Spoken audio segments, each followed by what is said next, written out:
Today I would like to present on our assignment 2 of power quality with the title of Semi F47 and F49. So 5 of us here would like to explain detail on standard, limitation, graph, application and more. Okay, power quality. The standard of IEE 100 defines our power quality as the concept of powering and grounding sensitive electronic equipment in a manner suitable for the equipment. So, as we can see, all these are the examples of power quality disturbance. Of example, under and over voltages, harmonic, flickers, unbalanced sags, swells, transient, interruption, and frequency deviation. And these are the examples of power quality disturbance. As we can see, we have normal voltage, under voltage, over voltage, flickers, voltage sags, interruption, transient over voltage, voltage notching, and harmonic distortion. Okay, power quality, it can be measured by the shape of the voltage wavefront that's supplied with the customer's meter. So it can be clearly seen by that. And it can affect all the electrical equipment, HVAC equipment, communication equipment, and computer control equipment and data system. These equipments are actually expensive. So that's the reason why we have to avoid power quality. Next, examples of power quality problems on how it can actually cause is due to lightning strikes, equipment failures, third-party enroachment, weather condition, and operation of non-linear and fluctuating loads. Well, these power qualities can be summarized in an equation which is electrical disturbance plus part plus vulnerable equipment. So, are there any national and international standards for issues on power quality? Yes, there are abundant. These are just several, but actually there are more, hundreds over for standards on the power quality. But today, our slides will be majored on Semi F47 and F49, which are standards for the semiconductor. F47 is a specification for semiconductor processing equipment voltage and immunity, while Semi F49 is a guide for semiconductor factory system voltage and immunity. So in following slides, we'll be explaining detail. EPRI has done an investigation from 1996 to 2012. The data analysis on voltage sags in power quality. So, as we can see that in semiconductor industry, it has been effectively widely, where it has 60%, which takes overall of the major effect on voltage sags. As you can see, 16%, yeah, it covers the most out of it. Next. We can see a typical financial loss for a voltage sag based on industry. Semiconductor production has caused over 3 million loss per year. So, common sources of voltage sags can be commonly seen in 3 things, where starting a large load, perhaps when you're starting a motor or a resistive heater, because these things uses a large load here. For second, loose or defective wiring. Sometimes maybe perhaps the wiring was done incomplete or not so tight enough, maybe the box or the screw on the power conductor. Next, perhaps the fault or short circuit elsewhere in the facilities. Sometimes the trees, the animals, and the adverse weather can actually cause on the fault of the short circuit. And besides, the most common type of utility source voltage sags can be divided into 2, which is the fault on a distant circuit, which causes a corresponding reduction in the voltage of your circuit, and the voltage regulator failure. But this is far less common, doesn't really occur that much.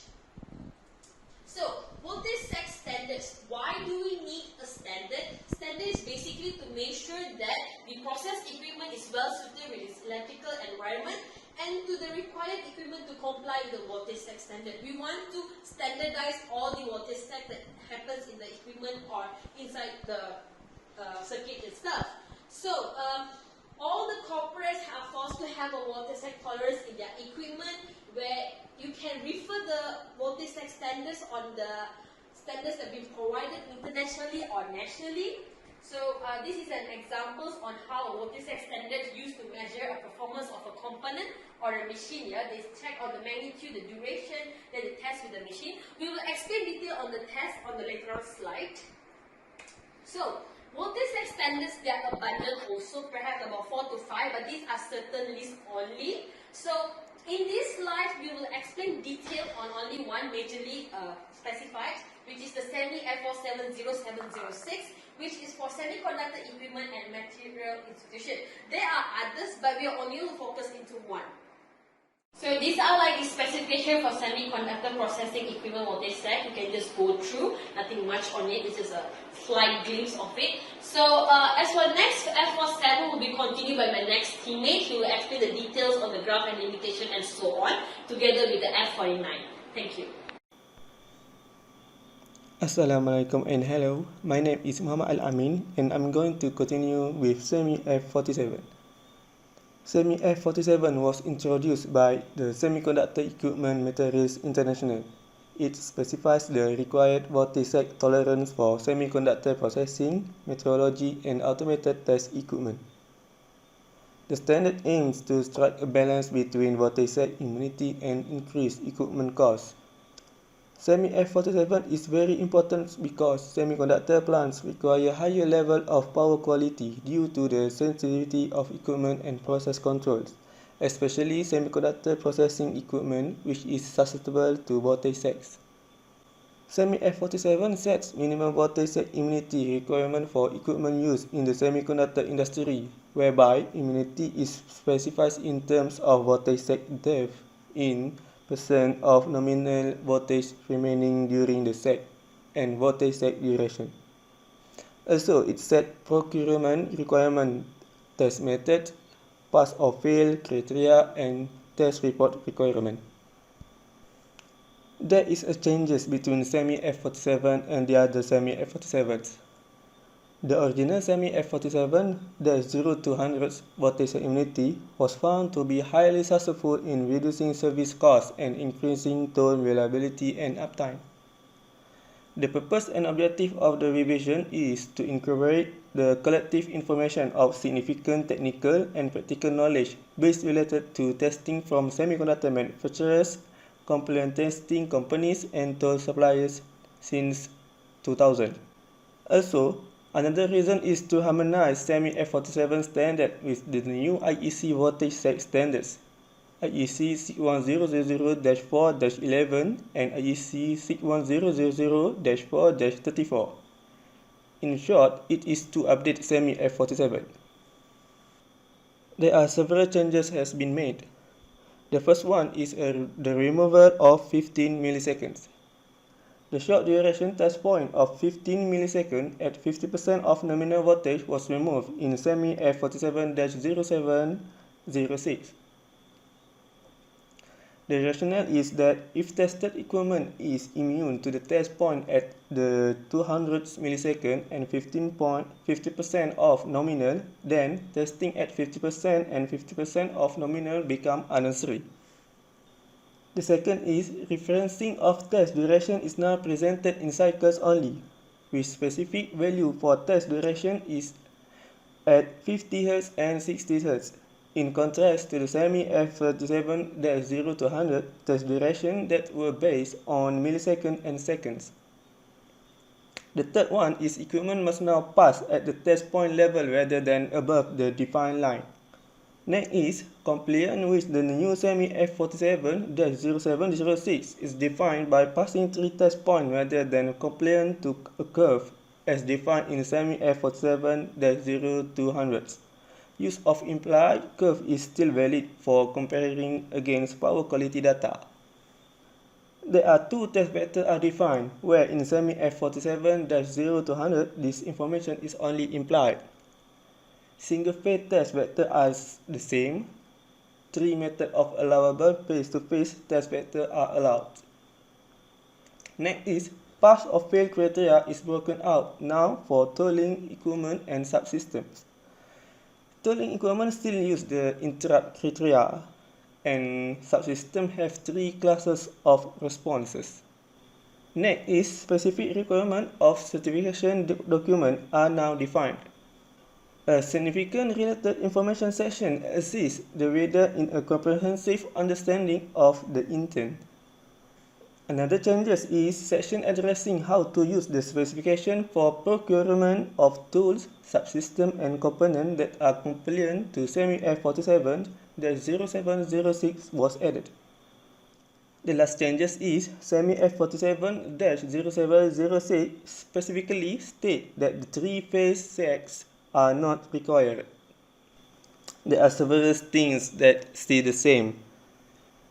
The first one is the objective remains the same, which is to lead into semiconductor tools that are robust or immune to voltage shocks by component selection and design strategies.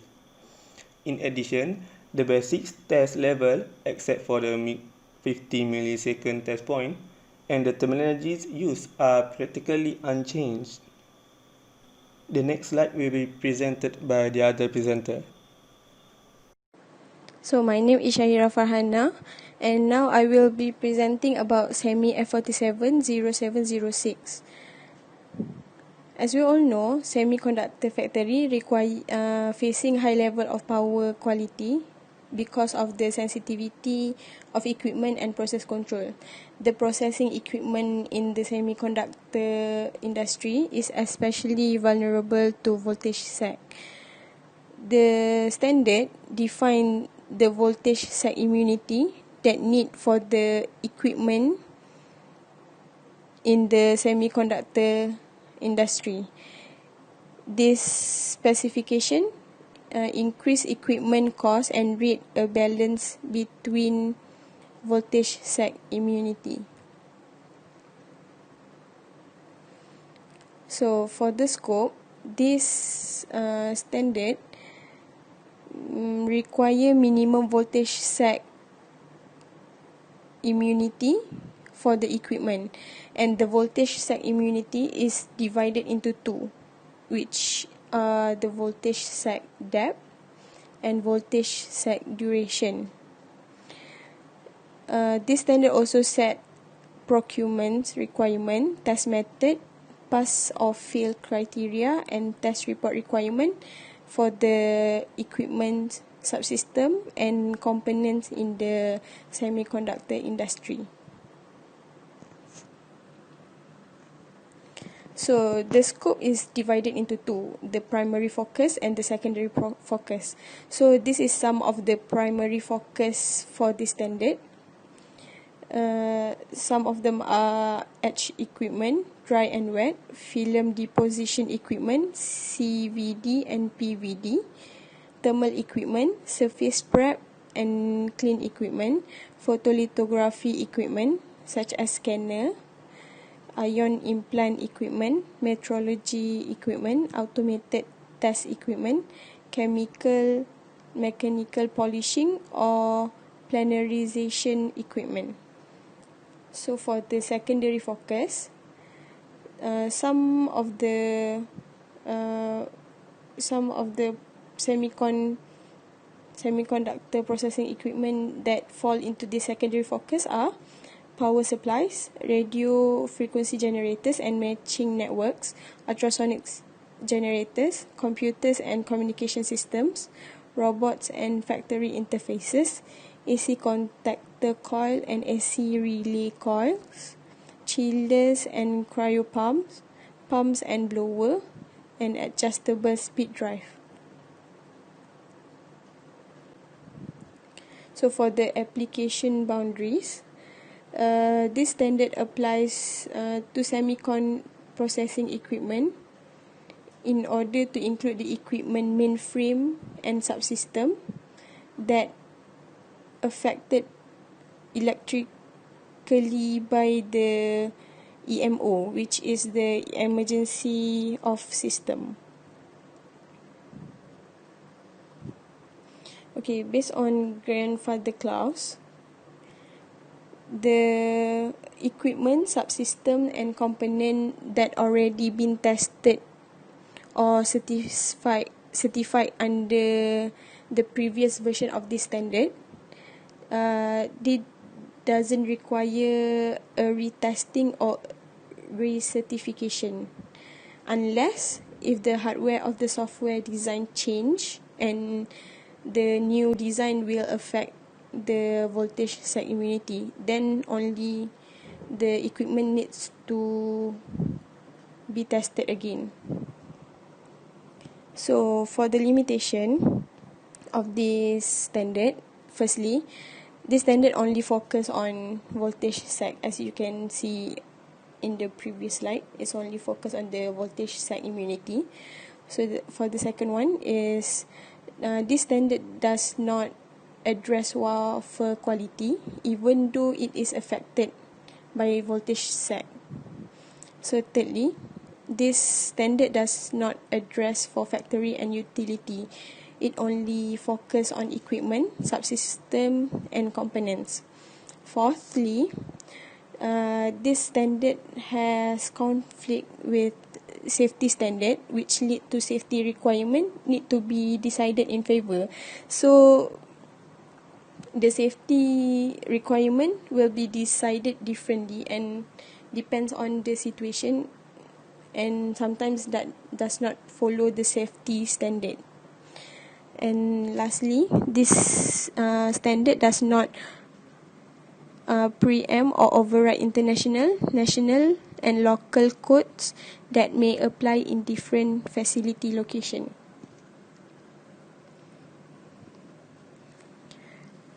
The use of this standard for procurement defines how to use the standard to stipulate voltage set requirement. Also defines how to order the compliant semiconductor equipment, which should specify the requirement for certificates or test reports and requirement related to self or third-party certification. Lastly, it also defines how to order for compliant subsystems and components should be specified regarding the PassFail criteria, requirements for test report, self or third-part certification. So that's all from me. Thank you. Assalamualaikum. My name is Muhammad Adi Ridwan. Is VID of EC 15037. Today I'm going to present my part, which is the requirement for the F47. So the required voltage set immunity semiconductor processing equipment, subsystem and components are required to be immune to the voltage set level and duration set for in the table 1. So table 1 show us the set depth duration at 50 Hz and 60 Hz. 50 Hz having 10 cycle, while the 60 Hz having the 12 cycle. 70% having 25 cycles and 30 cycles for the 60 Hz. At the set depth of 80%, the duration at 50 Hz must be at the 50 cycles, while the duration at 60 Hz must be 60 cycles. Set depth is expressed in percent of remaining nominal voltage. For example, during a 70% set on a 200 volt nominal voltage, on a 200 volt nominal system, the voltage is reduced during the set to 140 volts, which is not 60 volts. So the test level slide show us the recommended voltage set immunity. For the set depth at 0%, the duration at 50 Hz must be 1 cycle, which is the same at 60 Hz. While you can see at the 80%, the 50 Hz having 500 cycles, while the 660 Hz having 600 cycles. So the next slide shows us the SEMI F47 0706 set specification for semiconductor processing equipment voltage set immunity. So you can see that there are two types of region there, which is named unaffected region and misoperation region. we mostly want our equipment to be at the unaffected region. SEMI F47 does not address product quality. The intent of the standard is to keep the equipment running when exposed to voltage set above the defined curve.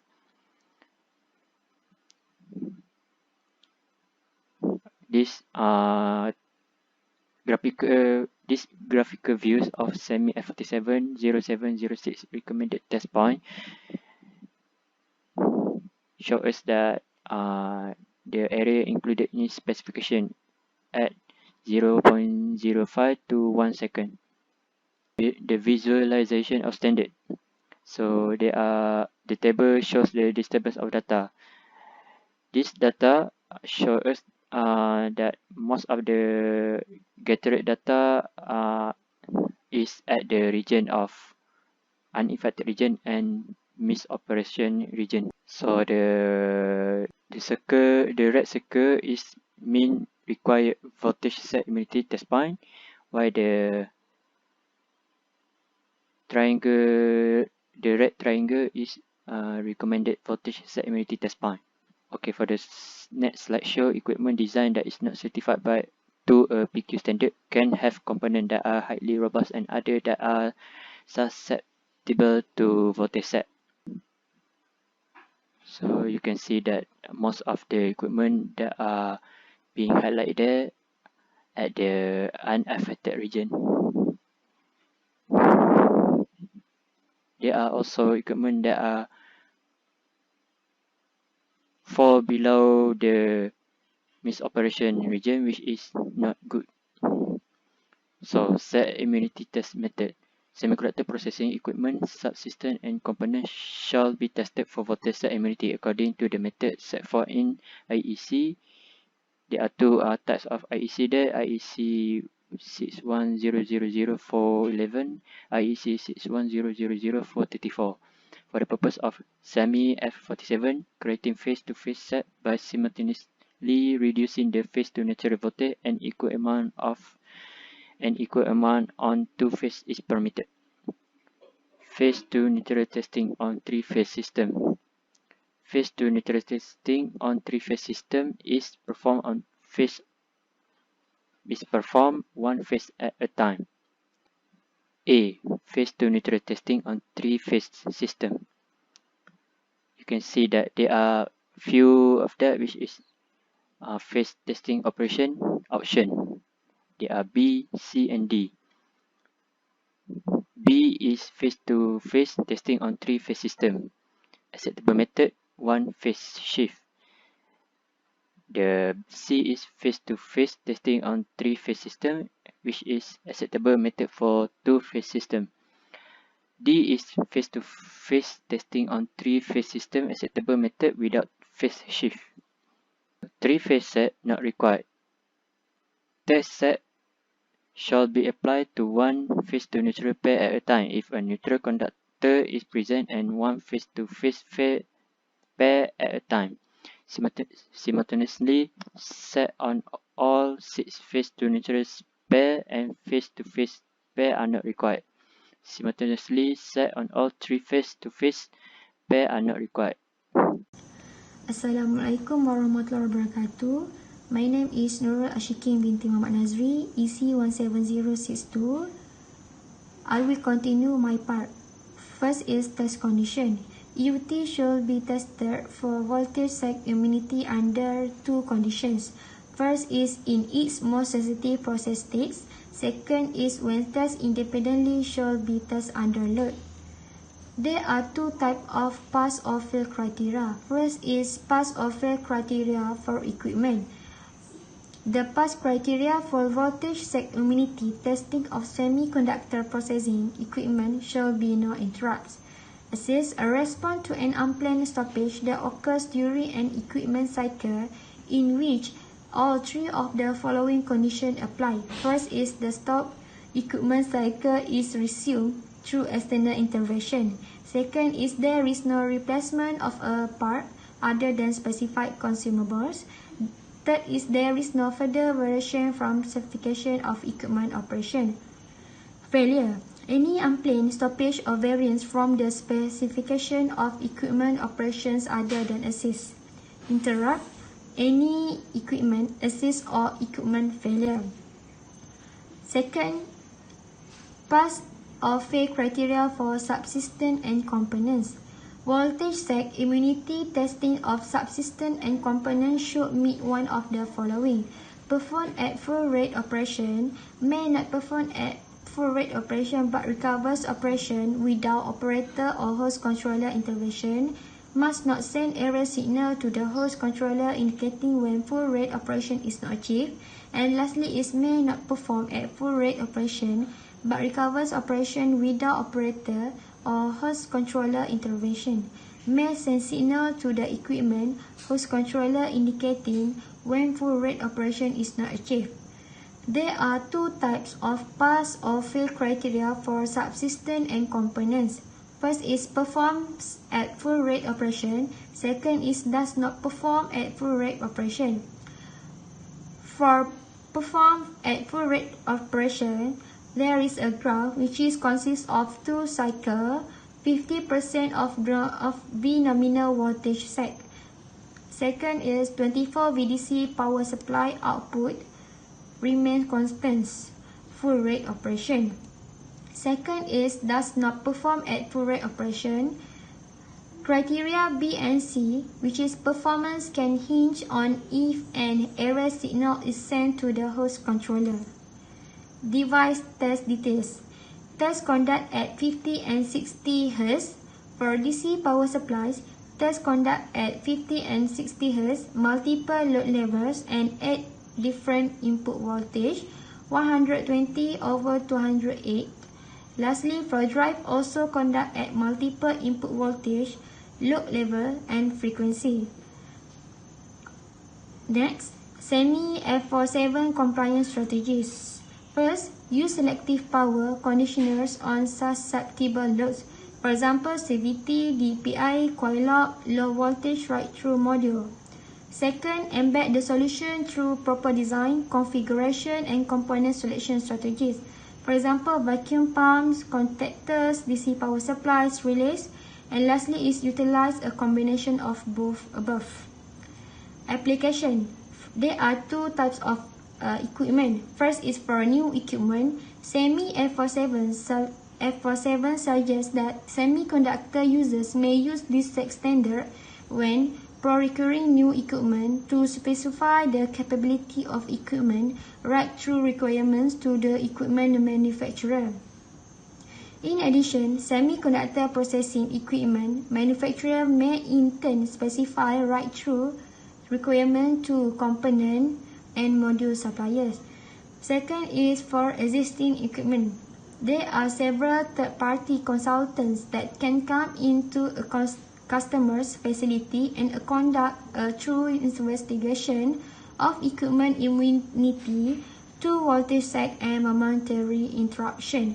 Portable instrumentation such as a sec generator are designed specifically to test compliance with SEMI F47 and SEMI F42 standard for equipment right through of voltage secs. Therefore, process vulnerabilities and weak elements can be determined with the creation of an electrical disturbance in the power that supplies critical power equipment. There are four types of application. First is semiconductor tool manufacturers. Semiconductor tool manufacturers and their component suppliers use the IPC to comply with SEMI F47, which increases reliability, and SEMI ESID, which improves energy consumption. Second is University and National Research Lab. University and National Research Lab use the IPC for research projects and to run critical equipment for large experiments through voltage sec and swell. Typical standards include IEE 1100, which is in SEBEMA. Third is industrial engineers. Industrial engineers use the IPC to verify that new electronic equipment will tolerate voltage secs and swell, and to find out if voltage sec correction device work properly. Lastly is compliance engineers and test lab.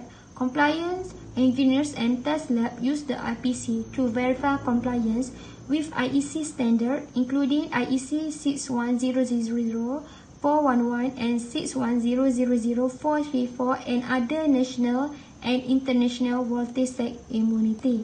That's all from me. Thank you. Assalamualaikum and hello. Here I am again. My name is Muhammad Al-Amin bin Abdullah and I will continue with the next slides, which is SEMI F49. SEMI F49-0 to 100 is a guide for semiconductor factory system voltage set immunity. This guide was technically approved by the Global Facilities Committee and is the direct responsibility of the North American Facilities Committee.